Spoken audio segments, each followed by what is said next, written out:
the last ones standing together. By the late 1970s, Led Zeppelin were a band under strain. Robert Plant had endured the loss of his young son, tax exile had scattered the members, and Jimmy Page and John Bonham were struggling personally. Into that vacuum stepped John Paul Jones and Plant, who did much of the writing here, leaning heavily on Jones's newly acquired keyboard, a Yamaha GX1.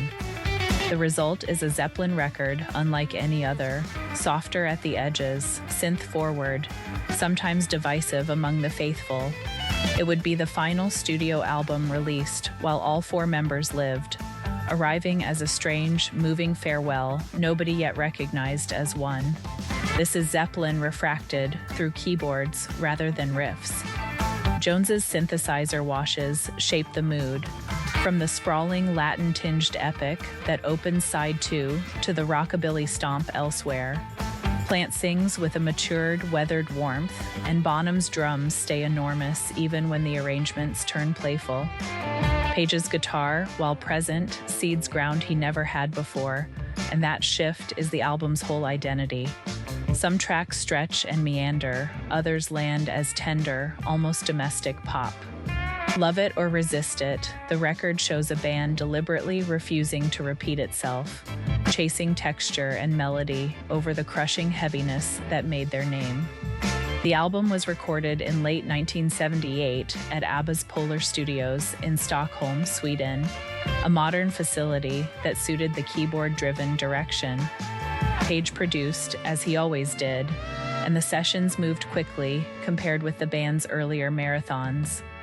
The core writing partnership of Jones and Plant meant songs often arrived structured before Page and Bonham layered their parts.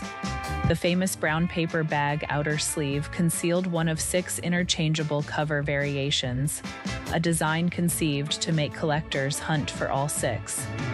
Working abroad in a purpose-built room gave the record its clean, roomy sound, distinct from the murk of their home studio experiments.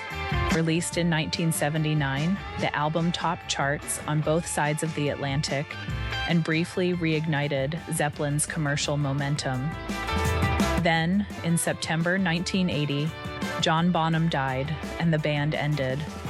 That timing recast this record permanently as a final chapter. Later compilations rescued leftover tracks from these sessions, but the album itself stands as the last complete statement. Opinions remain split. Purists mourn the vanished thunder, while others hear a brave, humane evolution. Either way, it captures 4 musicians grieving, adapting, and still creating together one last time. For collectors, it closes the studio canon and rewards anyone willing to hear Zeppelin change. Come down to the vault and hear the whole story for yourself.